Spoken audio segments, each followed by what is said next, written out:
Dear students, पिछले lecture में हमने एक्सोस्केलेटन को डिस्कस किया था और उसके स्ट्रक्चर और कंपोजिशन के हवाले से और उसके फंक्शंस के हवाले से बात की थी। इस लेक्चर में हम एक्सोस्केलेटन के बारे में मज़ीद कुछ और पॉइंट्स को भी डिस्कस करेंगे। तो अब हम एक्सोस्केलेटन की स्क्लेरोटाइजेशन की बात करेंगे। तो स्क्लेरोटाइजेशन क्या होती है? ये एक हार्डनिंग प्रोसेस है जिसमें प्रोक्यूटिकल यानी कि एक्सोस्केलेटन की जो अंदर वाली लेयर है वो वक्त गुजरने के साथ साथ हार्ड होती चली जाती है। इस प्रोसेस को हम स्क्लेरोटाइजेशन कहते हैं। स्क्लेरोटाइजेशन का प्रोसेस जो है वो जो प्रोक्यूटिकल में प्रोटीन्स की लेयर्स हैं उनके अंदर कैल्शियम कार्बोनेट डिपॉजिट होती चली जाती है, भरती चली जाती है, यानी कि इम्प्रेग्नेशन ऑफ प्रोटीन लेयर्स होती है विद कैल्शियम कार्बोनेट। स्क्लेरोटाइजेशन जो है ये एक टैनिंग का प्रोसेस है जिसमें प्रोटीन की लेयर्स को आपस में केमिकली क्रॉस लिंक किया जाता है और क्रॉस लिंकिंग में जो चीज हेल्प करती है वो है कैल्शियम कार्बोनेट। जब ये टैनिंग का प्रोसेस होता है तो उसके नतीजे में एक्सोस्केलेटन जो है वो हार्ड हो जाता है और इसका कलर डार्क होता चला जाता है। इंसेक्ट्स में और बहुत सारे और आर्थ्रोपोड्स में स्क्लेरोटाइजेशन जो है ये प्रोक्यूटिकल के आउटर पोर्शन में होती है, जबकि क्रस्टेशियंस में स्क्लेरोटाइजेशन का अमल मिडल लेयर ऑफ प्रोक्यूटिकल में कैल्शियम कार्बोनेट की डेपोजिशन से होता है। तो ये एक फर्क है कि इंसेक्ट्स और आर्थ्रोपोड्स और बहुत सारे और आर्थ्रोपोड्स में स्क्लेरोटाइजेशन आउटर पोर्शन ऑफ प्रोक्यूटिकल में होती है, जबकि क्रस्टेशियंस वो भी आर्थ्रोपोड्स हैं, लेकिन इनमें इस ग्रुप ऑफ आर्थ्रोपोडा में स्क्लेरोटाइजेशन जो है वो मिडल रीजन ऑफ प्रोक्यूटिकल की थिकनिंग से होती है और इसमें डेपोजिशन ऑफ कैल्शियम कार्बोनेट होती है।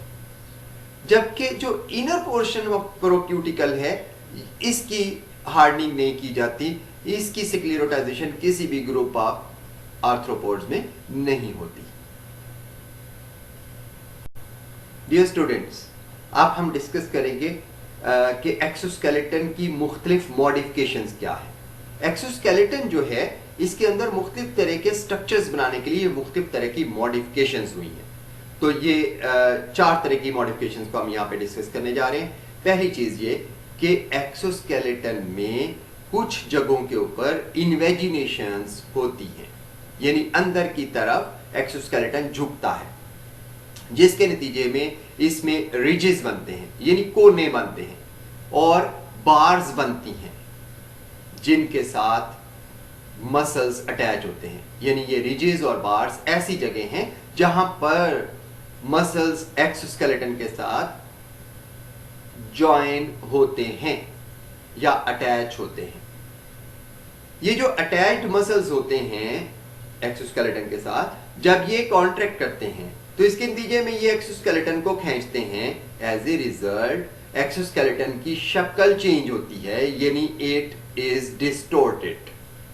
जब एक्सोस्केलेटन की डिस्टोर्शन होती है तो उसके नतीजे में इसमें एनर्जी स्टोर होती है और ये जो एनर्जी होती है this is used for many activities such as for the flapping of wings and for jumping.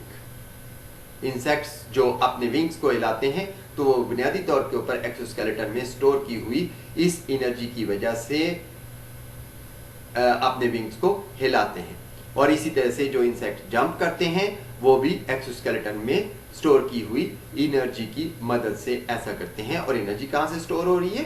Because के अंदर से मसल्स कॉन्ट्रैक्ट कर रहे हैं जो एक्सोस्केलेटन को खींचते हैं। अंदर की तरफ एक्सोस्केलेटन की शेप चेंज होती है, उसमें एक एनर्जी प्रोड्यूस होती है और वो एनर्जी इनको जंप करने में या विंग्स को फ्लैप करने में हेल्प करती है। तो ये पहली मॉडिफिकेशन थी। दूसरी मॉडिफिकेशन जो हमें एक्सोस्केलेटन में मिलती है that is the formation of joints. मुख्तलिफ जगहों के ऊपर ये जो एक्सोस्केलेटन है ये जॉइंट्स बनाता है, और ये जो रीजन्स हैं जॉइंट के जहां पर प्रोक्यूटिकल जो है वो कंपैरेटिवली थिनर होती है और लेस हार्डन्ड होती है, और इन जगहों के ऊपर एक फ्लेक्सिबल मेम्ब्रेन मौजूद होती है जिसे कहते हैं आर्टिकुलर मेम्ब्रेन। यानी जहां जॉइंट बनता है वहां पर जाहिर है कि प्रोक्यूटिकल थिक नहीं हुई होगी, वहां पे स्क्लेरोटाइजेशन बहुत ज्यादा नहीं हुई होगी, बल्कि उस जगह पर एक फ्लेक्सिबल मेम्ब्रेन होती है जिसे हम आर्टिकुलर मेम्ब्रेन कहते हैं। एक्सोस्केलेटन की जो तीसरी मॉडिफिकेशन है वो है फॉर्मेशन ऑफ सेंसरी रिसेप्टर्स, जिन्हें हम सेंसीला कहते हैं। मुख्तलिफ जगहों के ऊपर एक्सोस्केलेटन में ये सेंसरी रिसेप्टर्स मौजूद होते हैं। कहीं पर ये इन द फॉर्म ऑफ पैग्स होते हैं, कहीं पर ब्रिसल्स की फॉर्म में हैं, कहीं पर लेंजेस की फॉर्म में। तो ये तीनों फॉर्म जो हैं मुख्तलिफ किस्म के सेंसरी रिसेप्टर्स यानी सेंसीला की हैं। चौथी मॉडिफिकेशन एक्सोस्केलेटन की है कि जो गैस एक्सचेंज के लिए ओपनिंग्स हैं जिन्हें हम स्पाइरेकल्स कहते हैं वो भी एक्सोस्केलेटन में मौजूद होती हैं। तो एक्सोस्केलेटन में कई जगहों के ऊपर पोर्स मौजूद हैं जो कि गैस एक्सचेंज को परमिट करते हैं। डियर स्टूडेंट्स, जब हम बात एक्सोस्केलेटन की करते हैं तो फिर एक बात और आती है एक्टाइसिस की। आपको पता है कि ये जो एक्सोस्केलेटन है ये नॉन लिविंग स्ट्रक्चर है। तो जब नॉन लिविंग स्ट्रक्चर कवर कर रहा होगा एक लिविंग एनिमल को, तो वो लिविंग एनिमल साइज में ग्रो कैसे करेगा? It is impossible to grow for an arthropod in the presence of a non living exoskeleton. So to grow, arthropods have to periodically shed their exoskeleton in a process of molting which is called ecdysis। यानी arthropods ने जब size में grow करना हो तो उस वक्त ये अपने एक्सोस्केलेटन को रिमूव करते हैं। ये जो प्रोसेस है रिमूव करने का इसे मोल्टिंग कहते हैं या इसे एक्डाइसिस कहते हैं। तो ये आर्थ्रोपोड्स का एक इंतहाई इंपॉर्टेंट फिनोमिना है, तो ये आपको डिफाइन करना आना चाहिए। तो ये जो एक्डाइसिस का प्रोसेस है ये किस तरह से होता है इसकी डिटेल को अब हम डिस्कस करेंगे। तो एक्डाइसिस जो है ये 4 स्टेजेस में मुकम्मल होती है, यानी कि रिमूवल ऑफ एक्सोस्केलेटन और फिर उसकी जगह पर नया एक्सोस्केलेटन ग्रो करना। ये जो ओवरऑल प्रोसेस है ये 4 स्टेजेस पर मुश्तमिल है। पहली स्टेज में जो प्रोक्यूटिकल एक्सोस्केलेटन की है जिसको कि रिमूव करना है, इसे हम कहेंगे ओल्ड प्रोक्यूटिकल। इसके ऊपर मुख्तलिफ एंजाइम्स सिक्रीट किए जाते हैं जो कि नीचे मौजूद हाइपोडर्मल ग्लैंड सिक्रीट करते हैं, और ये ओल्ड प्रोक्यूटिकल को डाइजेस्ट करना शुरू करते हैं, और एज ए रिजल्ट ये प्रोक्यूटिकल जो है नीचे वाली हाइपोडर्मिस से सेपरेट हो जाती है। यानी एक्सोस्केलेटन जो है वो हाइपोडर्मस से जो सेल्स की लेयर है उससे अलग हो जाता है। फिर उसके बाद नई प्रोक्यूटिकल और एपिक्यूटिकल सिक्रीट की जाती है, क्योंकि नीचे जो हाइपोडर्मल सेल्स हैं वो बनाते हैं ना ये प्रोक्यूटिकल और एपिक्यूटिकल यानी एक्सोस्केलेटन। इसलिए अब जब पुरानी को रिमूव किया जाता है, दरमियान में जो स्टेज आती है उसमें आर्थ्रोपोड अपने साइज में ग्रो कर लेता है, और फिर इस दौरान में नई प्रोक्यूटिकल और एपिक्यूटिकल सिक्रीट करना शुरू की जाती है। जब नीचे से नई बनना शुरू होती है, ऊपर वाला जो एक्सोस्केलेटन है वो आहिस्ता आहिस्ता ब्रेक होना शुरू होता है, स्प्लिट होना शुरू हो जाता है, और स्प्लिट होने के लिए इसके पास बाकायदा तौर पर प्री डिटरमिन्ड एक्डाइसल लाइंस होती हैं कि कहां कहां से ब्रेक के जानी है, और उन जगहों से ब्रेक होती है, और फिर उसके बाद ये ब्रेक जो है ज्यादा हो जाती है कब? जब एनिमल जो है वो अपनी बॉडी को स्ट्रेच करता है विद एयर और बाय टेकिंग ऑफ वाटर।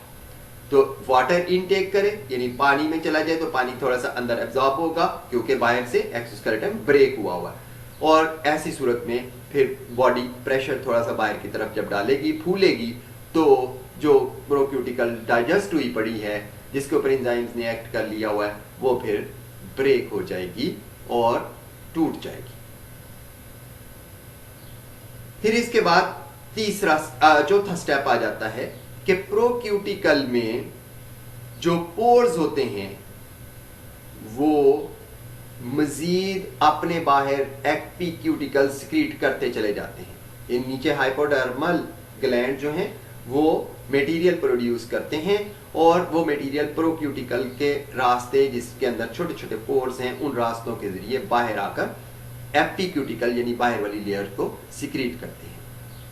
जब ये भी मुकम्मल हो जाता है तो फिर उसके बाद इस नए एक्सोस्केलेटन की हार्डनिंग का प्रोसेस शुरू होता है यानी स्क्लेरोटाइजेशन का प्रोसेस शुरू होता है और कैल्शियम कार्बोनेट को डिपॉजिट किया जाता है और एज ए रिजल्ट नया एक्सोस्केलेटन भी पहले एक्सोस्केलेटन की तरह से मुकम्मल हार्ड और रिजिलियंट हो जाता है। लेकिन आप जरा गौर करना होगा कि ये जो टाइमिंग होती है जिस दौरान में आर्थ्रोपोड एक्डाइसिस कर रहा होता है और उसका बाहर का एक्सोस्केलेटन रिमूव हुआ होता है, तो इस अरसे के दौरान में एनिमल अंदर से इंतहाई सॉफ्ट बॉडी जो उसकी है वो बड़ा वल्नरेबल होता है प्रीडेटर्स से, कि उस दौरान में तो प्रीडेटर्स उसको बड़ी आराम से खा जाएंगे क्योंकि उसके बाहर एक्सोस्केलेटन नहीं। इसलिए ऐसे एनिमल, ऐसे आर्थ्रोपोड जो एक्डाइसिस कर रहे होते हैं वो आमतौर के ऊपर हिडन रहते हैं, छुपे रहते हैं अपनी बरोज के अंदर या महफूज जगहों के ऊपर रहकर ये एक्डाइसिस करते हैं। एक्डाइसिस के प्रोसेस में ये जितनी भी चेंजेस आती हैं, इन चेंजेस को कंट्रोल कौन करता है? नर्वस और एंडोक्राइन सिस्टम्स इन सारी चेंजेस को कंट्रोल करते हैं। डियर स्टूडेंट्स, अब हम आर्थ्रोपोड्स की सक्सेस का तीसरा फीचर यानी मेटामॉर्फोसिस इसे डिटेल में डिस्कस करने जा रहे हैं। तो सबसे पहले हम डिफाइन करते हैं कि मेटामॉर्फोसिस क्या होती है। तो metamorphosis is a radical change in body form and physiology as an immature stage यानी लार्वा बिकम्स एन एडल्ट। तो ये लार्वा से एडल्ट बनने के दौरान जो स्टेजेस आती हैं उसमें एक बहुत बड़ी तब्दीली आती है। लार्वा के स्ट्रक्चर्स, उसकी ज़ाहरी जो मॉर्फोलॉजी होती है वो और साथ में उसकी फिजियोलॉजी वो बहुत मुख्तलिफ होती है दैन दी एडल्ट स्टेज। तो लार्वा से एडल्ट बनने की जितना भी प्रोसेस है इसे हम मेटामॉर्फोसिस कहते हैं, यानी शक्लों की, बाहर की मॉर्फोलॉजी की, फिजियोलॉजी की बहुत सारी तब्दीलियाँ। तो मेटामॉर्फोसिस की डेफिनेशन आपको लाजमी तौर पे आनी चाहिए। ये बायोलॉजी की और ज़ूलॉजी की बुनियादी डेफिनेशन समझी जाती है। नौ हम डिस्कस करते हैं कि मेटामॉर्फोसिस का आर्थ्रोपोड्स की सक्सेस में इतना ज्यादा रोल क्यों है। आर्थ्रोपोड्स की एवोल्यूशन के दौरान में इमेच्योर और एडल्ट स्टेजेस के दरमियान बॉडी फॉर्म्स, उनके बिहेवियर्स और उनके हैबिटेट्स में बहुत बड़ा डिफरेंस प्रोड्यूस किया गया है। मेटामॉर्फोसिस ने आर्थ्रोपोड्स की सक्सेस में रोल इसी वजह से प्ले किया है कि एडल्ट्स और इमेच्योर स्टेजेस में कंपटीशन रिड्यूस हो गया है। जब एडल्ट और इमेच्योर स्टेजेस एक दूसरे से डिफरेंट रिक्वायरमेंट्स रखेंगे तो वो फूड के लिए और लिविंग स्पेस के लिए एक दूसरे से compete नहीं करेंगे। इसलिए किसी भी एडल्ट को अपने ऑफस्प्रिंग प्रोड्यूस करने के लिए कंपटीशन फील नहीं होगा। वो वाले एनिमल्स जिनमें एडल्ट और उनके जो मिनिएचर्स होते हैं उनमें कोई डिफरेंस नहीं होता फूड में, लिविंग स्पेस में, तो वहां पर कंपटीशन उनमें आपस में पैदा होता है, जिसकी वजह से नंबर ऑफ ऑफस्प्रिंग को लिमिटेड रखा जाता है। जैसे इंसानों में है, बहुत ही कॉमन बात है कि जी ज्यादा बच्चे होंगे तो इनको खिलाएंगे कहां से, इनको रखेंगे कहां पे, हमारे पास तो एक कमरे का अगर घर है तो उसमें इतने सारे बच्चे कैसे रह सकेंगे। लेकिन इंसेक्ट्स को ये वाला प्रॉब्लम नहीं है, आर्थ्रोपोड्स को ये प्रॉब्लम नहीं है। उन्होंने जितने मर्जी बड़ी तादाद में बच्चे आ जाएं, उनके बच्चों ने और जगहों पर और इन्वायरमेंट में और हैबिटेट में रहना है, उनकी फूड की रिक्वायरमेंट्स मुख्तलिफ होंगी, इसलिए ये कंपटीशन एडल्ट और इमेच्योर में नहीं होता। इसके अलावा ये जो मेटामॉर्फोसिस है, इसका एक फायदा ये है कि जब इस दौरान में लार्वे प्रोड्यूस होते हैं तो ये लार्वे जो हैं ये एक डिस्पर्सल स्टेज के तौर पे भी काम करते हैं कि लार्वों की वजह से एनिमल की पॉपुलेशन एक इलाके से दूसरे दूर के इलाके तक पहुंच जाती है। तो ये मेटामॉर्फोसिस के रोल्स हैं आर्थ्रोपोड्स की सक्सेस में। अब यहां पर हम दो एग्जांपल्स की मदद से ये चीज देखेंगे कि किस तरह से आर्थ्रोपोड्स में लार्वे और अडल्ट डिफरेंट फूड लेते हैं और डिफरेंट हैबिटेट्स में रहते हैं। तो पहली एग्जांपल हम क्रैब्स की लेते हैं।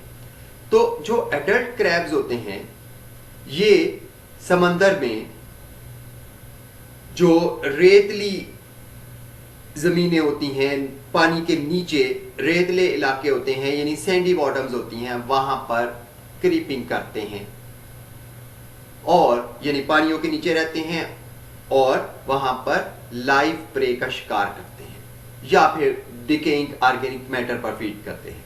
इसके मुकाबले में इनके जो लार्वे होते हैं, तो लार्वल क्रैब्स जो हैं वो तो प्लैंकटन रीजन में रहते हैं, यानी समंदर की बिल्कुल सतह के ऊपर, और वहां पर ये प्लैंकटन फीडर्स हैं। प्लैंकटन्स क्या होते हैं? स्मॉल माइक्रो ऑर्गेनिजम्स जो कि समंदर की सरफेस के ऊपर रहते हैं, जिसमें एल्गी आ जाते हैं, जिसमें के मुख्तलिफ प्रोटोजोआन्स आ जाते हैं, ये प्लैंकटन्स हैं। तो ये उनके ऊपर फीड करते हैं, यानी लाइव प्रे इन्होंने नहीं करना होता। दूसरी एग्जांपल आती है कैटरपिलर्स की। कैटरपिलर्स कौन होते हैं? ये बटरफ्लाई के और मॉथ्स के लार्वे हैं।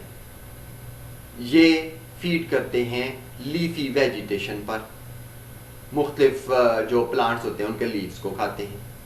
जबकि जो एडल्ट बटरफ्लाईज और मॉथ्स होती हैं वो तो लीव्स नहीं खाती, बल्कि वो फूलों में से रस चूसती हैं, यानी नेक्टर फीडिंग करती हैं। तो एडल्ट और लार्वे में हैबिटेट का, रहने वाली जगह का और उनकी फूड का डिफरेंस इन दोनों एग्जांपल से बिल्कुल वाज़ेह होता है। यही वजह है कि एडल्ट में और लार्वे में जब कंपटीशन नहीं होता तो ये जो मेटामॉर्फोसिस का प्रोसेस है ये आर्थ्रोपोड्स की सक्सेस में इंतहाई इंपॉर्टेंट रोल प्ले करता है।